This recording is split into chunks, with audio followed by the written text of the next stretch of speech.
Hello YouTube. Today I'm going to talk about the new 2024 Lincoln Nautilus. I've been asked by a couple of my subscribers to share my opinion on this new vehicle, so that's what I'll be doing today. Hit that subscribe button and show your support to the channel. My channel has grown significantly and it's all thanks to you guys.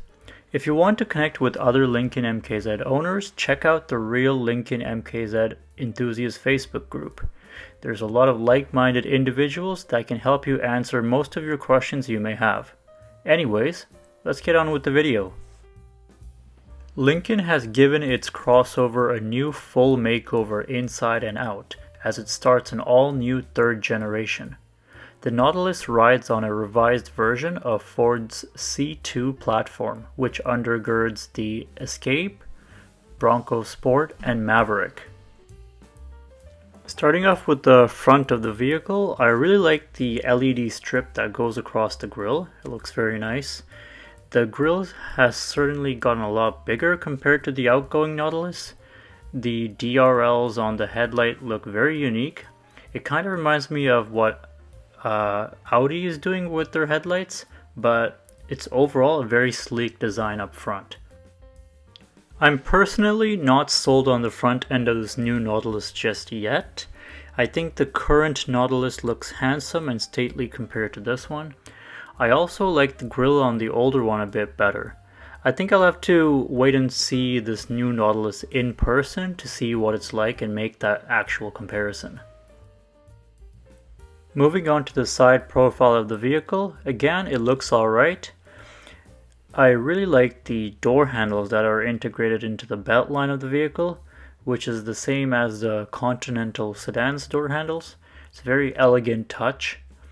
You can see the Nautilus badge that kind of runs all the way across the driver's side door panel and the front passenger side door panel.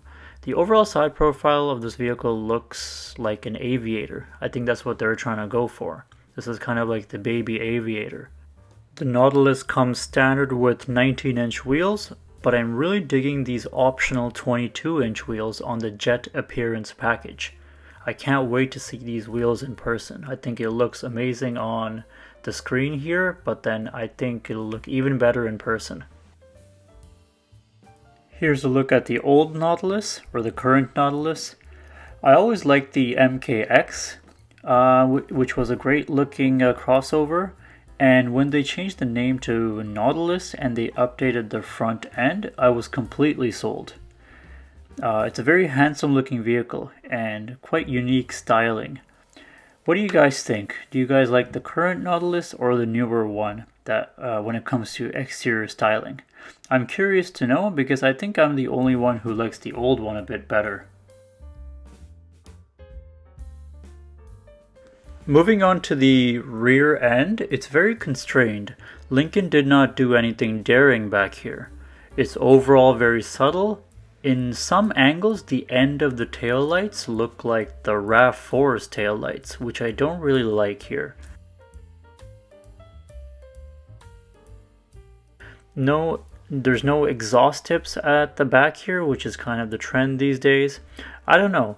I think I really have to see this vehicle in person because looking at this vehicle on paper, I'm not completely sold on the exterior design just yet. Almost every car company has these taillights that go all the way across the back hatch, and it kind of looks boring now because I see this style every time. It's not unique anymore like it used to be, especially when the when the Lincoln MKZ first came out. Let me know what you guys think about the exterior design of this new 2024 Lincoln Nautilus in the comments down below. And now let's talk about the powertrain. Under the hood of every Lincoln Nautilus is a turbocharged 2-liter inline-4 engine which puts out 250 horsepower and 275 foot-pounds of torque. This is bolted to an 8-speed automatic transmission. There's also a hybrid engine available, which is also a 2-liter engine, 2-liter turbocharged engine, and that gets help from a 100 kilowatt hour electric motor for a total output of 310 horsepower. The hybrid works with a continuously variable transmission and both powertrains are connected to an all-wheel drive system. Moving on to the interior, this is the closest thing we will get to the new Lincoln Zephyr that is only sold in China. This interior looks amazing. Screens aside, the materials look very nice in here. I don't know about you guys, but I love the look of that steering wheel. Even though I wasn't a big fan of the exterior, I'm relatively sold on this interior. I think they did a really good job in the interior here. Lincoln has a new 48-inch display across the top of the Nautilus dashboard, which is class leading. Besides the widescreen, there's also a high-resolution 11.1-inch infotainment touchscreen mounted to the center of the dash, as you can see here. I really like the front door panels here, especially the lighting detail on the door. I'm not sure if that's the screen, but it looks very cool. The Nautilus comes with wireless Android Auto and Apple CarPlay. This pictured here is the Black Label Redwood theme interior, and if I were to buy a Nautilus, this is the spec I would get. What a beautiful cabin this is. The Nautilus also offers a 28-speaker Revel Ultima 3D audio system and a 24-way power adjustable seats. I had the 14-speaker Revel set up on my MKZ, and I'm really impressed with the sound system. So I can't imagine 28 speakers in a smaller vehicle like the Nautilus. That's just wild, and hopefully I get to test it out one day. The Nautilus has the piano key gear shifter, which is very nice, and in the center here we have a physical volume knob, which is actually great to see in this day and age.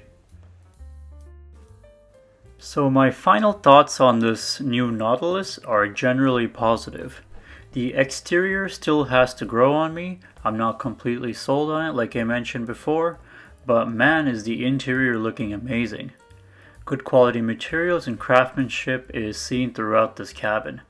I could live without the 48-inch screen that wraps around the dash. Don't get me wrong, it looks amazing, but I think it's going to be distracting. So when it comes to engines, the turbocharged engines are a no-go for me. I've had a bad experience with turbos before, so I would really think twice and do my research on reliability before buying this vehicle. And I don't really like the sound of a turbocharged hybrid engine. How reliable is that going to be in the long run? That's an unanswered question that only time will tell. I was actually planning on buying a Aviator plug-in hybrid, but I just didn't like the sound of a turbocharged engine and a hybrid powertrain. It seems very complicated, and the Aviator PHEV is still a relatively new vehicle, so we just don't have that long-term data available yet on this vehicle. So the answer is no, I will not buy this new Nautilus just yet. First of all, this is not the class of vehicle that I shop in. I'm more of a sedan guy or a large SUV like the Lincoln Navigator or the Aviator. But I can see many MKZ owners purchasing this vehicle because this is the closest thing we get here in North America to the Lincoln Zephyr.